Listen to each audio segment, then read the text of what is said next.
Okay, the next panelist I'd like to invite is Ms. Lam. Ms. Lam is currently serving as a Senior Vice President at Leisure and Brand Marketing and Sales, Medical Crown Entertainment. Also, she's the President of HSMAI, Greater China Chapter and Asia Pacific. Ms. Lam is a marketer and strategist with cross-cultural and cross-enterprise exposure in the hospitality, services, and revenue technology fields. Her specialties include brand positioning, product development, and go-to-market strategies. She has worked with management companies, owners, and developers to achieve internal and external alignment in order to support their brand proposition, drive revenue targets, and to build platforms for marketing, distribution, and organizational growth. She excels in managing diverse inputs, including people, technology, processes, and systems to achieve business objectives and sustainable competitive advantage. Her key strength is the ability to leverage technology and analytics to develop strategic marketing action plans and optimize customer relations.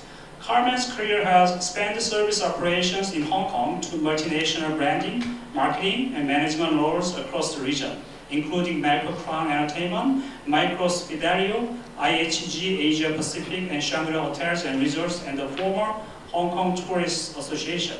The topic she's going to share is about some quality of future generation destination marketeer. I think this topic is particularly important to some of attendees present here, because some of your graduate students, you may aim at developing your career path as a destination marketeer, right? So please welcome Ms. Lam.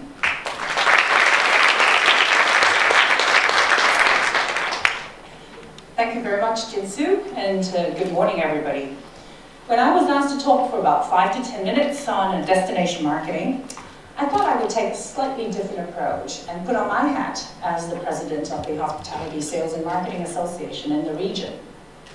At the association, we're very preoccupied with people and professionalism in the industry. And we often say, hire for attitude and train for skills. So in the next 10 minutes, what I would do is to share a little bit of my thoughts with you on what are the skills and the attitudes that is necessary to be a destination marketer these days. Let me see. Without question, now there is an obvious set of skills that we need to have in order to survive. These are knowledge about mass marketing, about trade relations, about press relations, about marketing communications, and of course we have to know a lot about tours and travel and MICE. However, there is also a second set of skills that we actually need to have, and I would actually call them more like attitudes that we need in order to be successful in today's environment.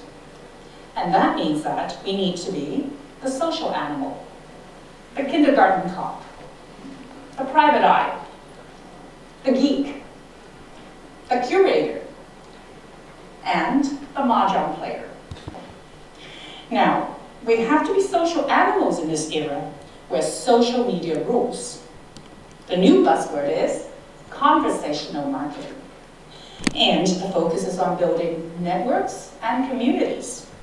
We need to provide information and insights, but we also need to ask for and solicit feedback, just like what Dr. Su was saying, and listen to the wisdom of the crowd.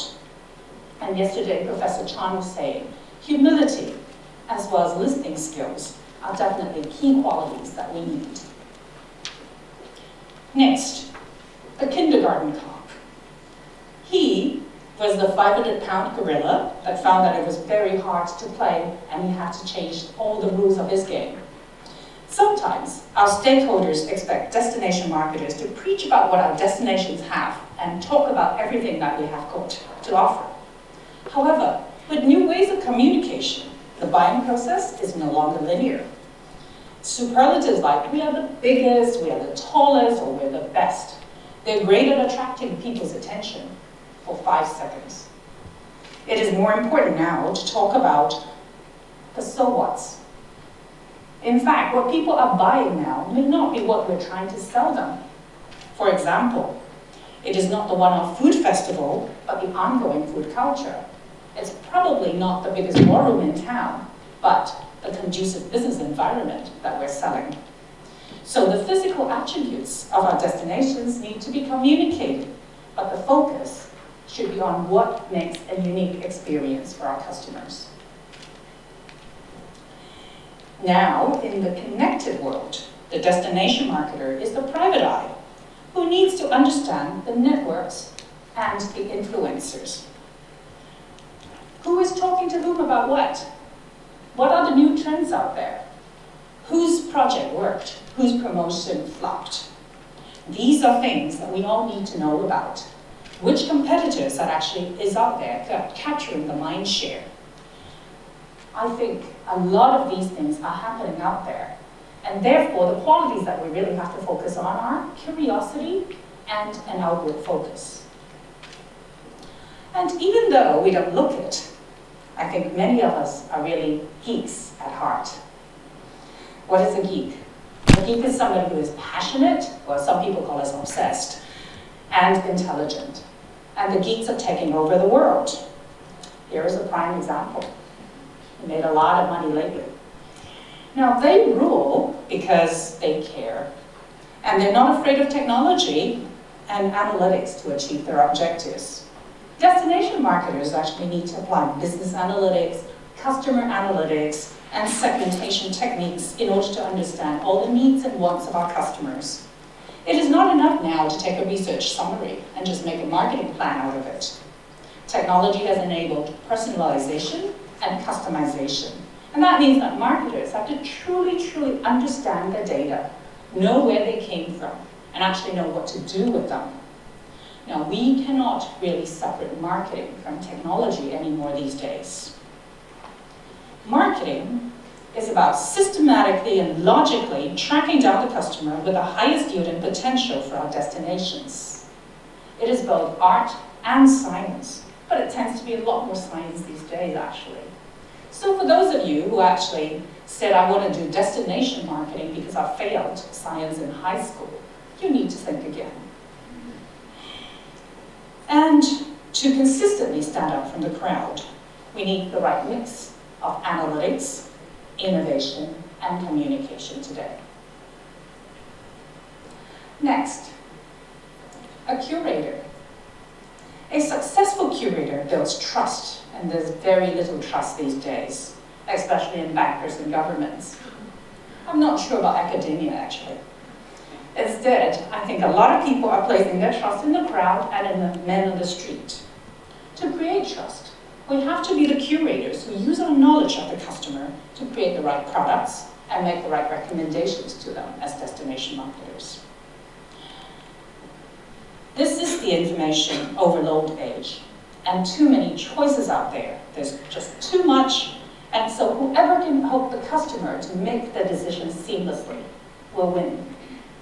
So like a curator, a destination marketer has to build understanding, share knowledge, and build trust with his audience. This sometimes means putting the customer ahead of the destination, but that is what is called for. And finally, every destination marketer is a mahjong player. A mahjong player is very good at handling multiple inputs, fending off multiple attacks at the same time. It is a four-walled city that we have to defend, and each opponent is playing a different game with different stakes. So a destination marketer has to be nimble, with multiple competitors, stakeholders, and channels, one-to-one, one-to-many, many-to-one, many-to-many, and juggling all the different inputs as well as messages in order to gain competitive advantage. So in summary, the marketing environment in the good old days was linear, one-to-many, and treats consumers as a market segment. Today, the marketing environment is non-linear, two-way dialogue, engaging prosumers as individuals using pull marketing over multiple channels in owned, paid, free, and earned media. And looking at marketers' reactions today, we get a sense of what the current trends are.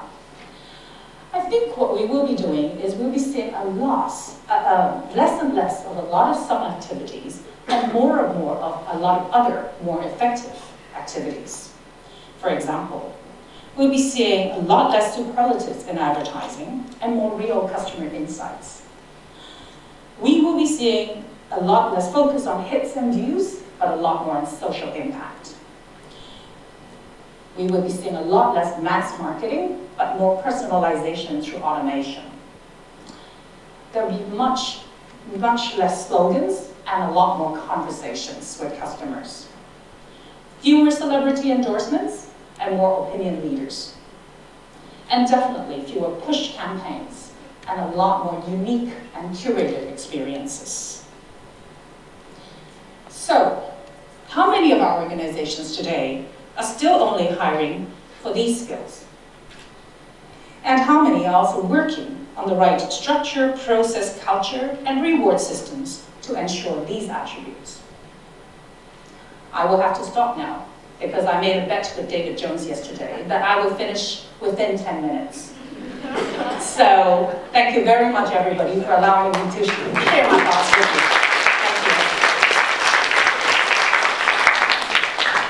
Okay, thanks for sharing your insights, Ms. Lam. Okay, the next panelist I'd like to invite is Mr. Hirata.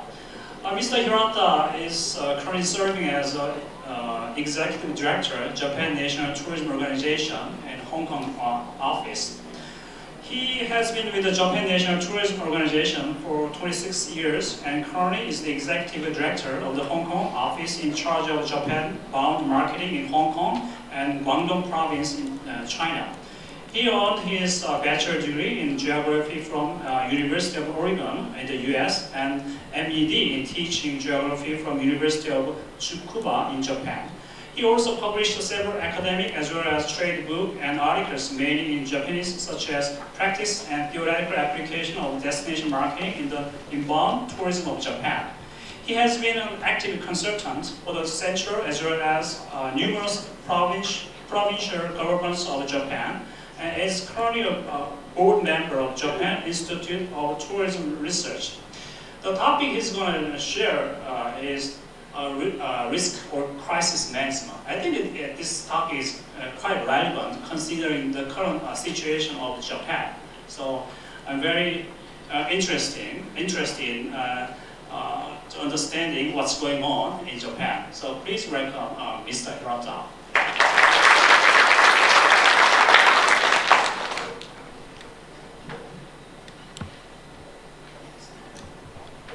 Good morning, everyone. It's my great pleasure and honor to be invited to speak this topic and to share my experiences with you.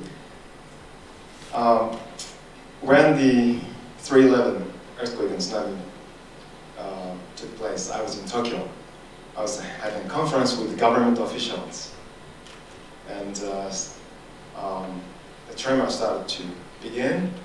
It never stopped. It lasted a few minutes with the tremor becoming greater and greater. I never experienced this kind of earthquake before. Then I spent a night in my office because I couldn't go back to my home on that night. And then I found myself, I had to deal with crisis management on the same day, the same night. Strangely, I engage myself in the crisis management every year. Last year, 3/11. The year before, 2010, a political issue, territorial issue with China over Southern Islands. Then, 2009, H1N1 flu, swine flu. And back in 1995, I had to deal with Hanshin Kobe earthquake. I was in Taiwan, and I have to stop the negative effects on tourist volume from Taiwan to Japan. So I feel responsible, almost responsible, to share my experiences with you. as one of the leaders or heads to minimize the impact of 3/11 disaster in terms of inbound tourism to Japan. And I hope you will be able to get some information or know-how skills from my talk. Let's see. Before that, I really express my heartfelt gratitude to your generous and continuous support to Japan for the recovery. Thank you very much. Let us review this impacts of 3/11 earthquake, tsunami. Nearly 18,000 deaths and missing tolls. And I want to note that most of them, over 90%, were drowned to death, not by direct impact of earthquake or radiation. Nobody died of radiation. Please don't worry too much. And a lot of damages on buildings. And still over 70,000 people are evacuees as of this year. But thank God that we have experienced a dramatic recovery. Compared to the pre-earthquake period, that is 2010, 2 years ago, by the statistics from January to March this year, we have recorded only negative 5% decrease. So we have had almost full recovery from the pre-earthquake period. Considering the impacts of the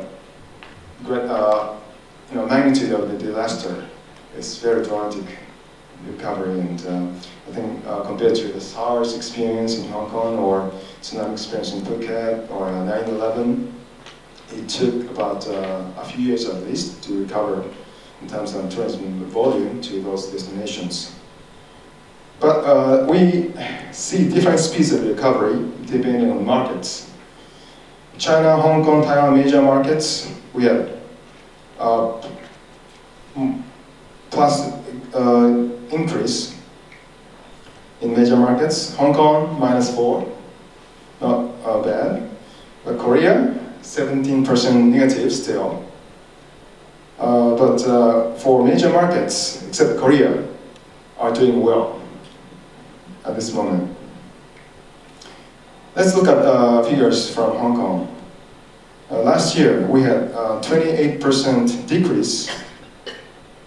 That is 364,000 Hong Kong tourists going to Japan. Drastic decrease. But this year, we have experienced, let's see, okay, animation is here. As I said, from January, March this year, we had a negative 4% decrease.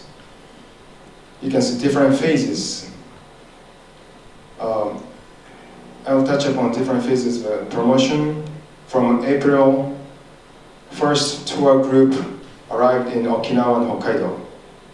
1 month only, less than one, a little more than 1 month after the earthquake. And from May, we started contingency promotion. First tour to Tohoku, the affected area. In October, regular promotion is back.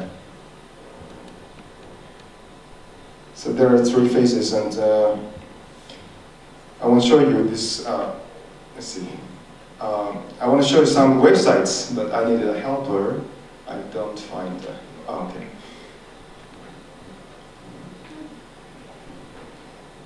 Oh, okay.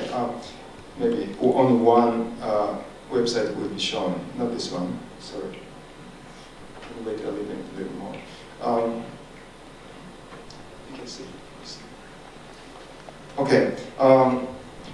So right now we have only Tokyo and eastern area experiencing a little bit negative growth. Other areas are having even more tourists from Hong Kong compared to 2 years ago. So strategies toward the recovery. We have asked Lady Gaga, Eric Tan, Justin Bieber, various celebrities appearing on our YouTube website. let me show Lady Gaga on this website.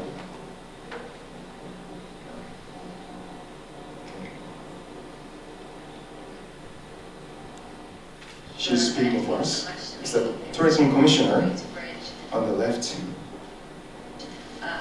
Culture with philanthropy. I'm so excited, and I can't wait to perform this Saturday. And I want to do everything that I can to both help save money, to save Japan, and for the tsunami relief effort.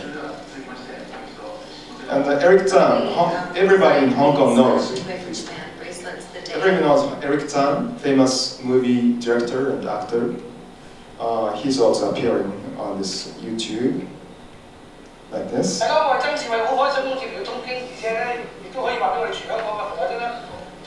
He's speaking Cantonese. Yeah, thank you.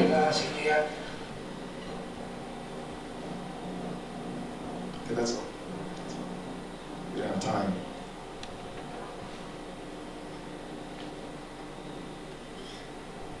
Okay, we use the word of mouth strategy through social media, Facebook, and also we stressed.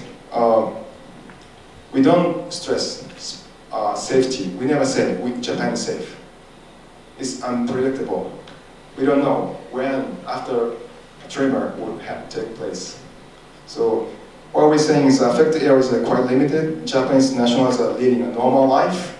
Overseas visitors are enjoying travel as before. Radiation level of Tokyo is lower than most of the major cities of the world. Actually, Hong Kong's radiation level is twice or 3 times higher than that of Tokyo or Sendai. Not many people know it. We stress this fact, positive fact. Don't worry, this radiation level is not affecting your health. You will receive more radiation when you fly to New York and back and forth, or X-ray pictures.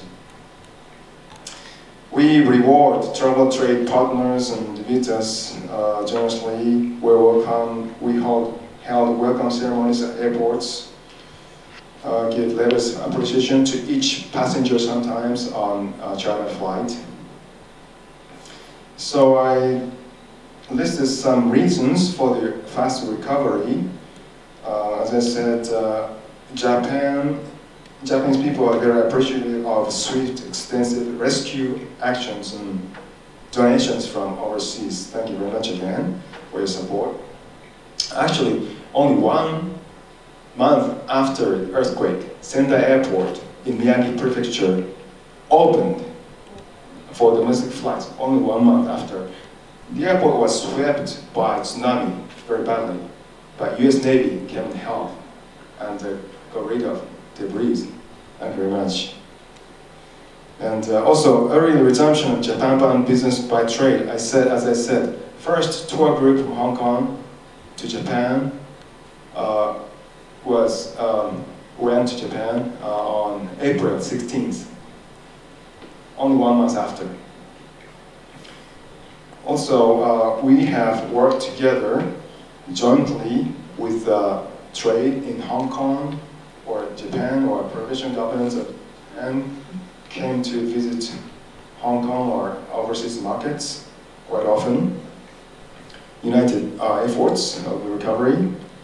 And thank you very much for your support again, but I think, to be honest, I found very surprising that Japan was so popular as a tourist destination, not owing to maybe our own promotional efforts, but also Japan is very rich in tourism resources and attractions. So many neighboring markets are supportive, and many Hong Kong people cannot wait 1 year to go to Japan for shopping or eating, so they couldn't wait, actually.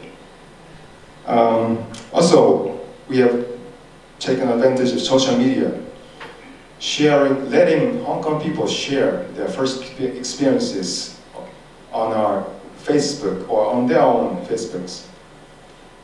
And thus we help create public support, public sentiment. Of course, we have used celebrity endorsement on our YouTube website. Lastly, we have also used effective stigmatization control. Many people think that all of Japan was inundated, flooded, or affected by the earthquake. All Japan was in trouble. Actually not, only limited area.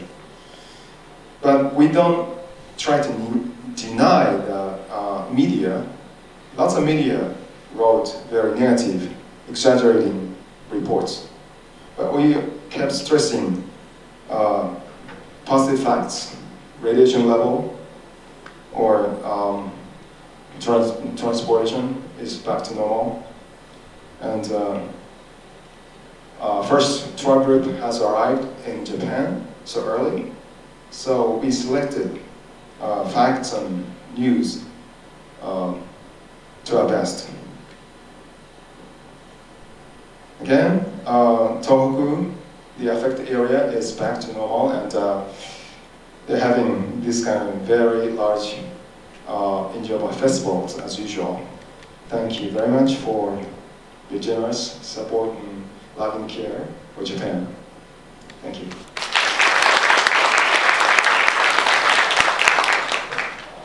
Okay, thanks so much for sharing risk management, crisis management. Right? So, the safety is not ensured. We cannot think of destination marketing. So, safety is quite important and critical. So, I also believe that our conference implementing risk management very well. So, don't worry about that.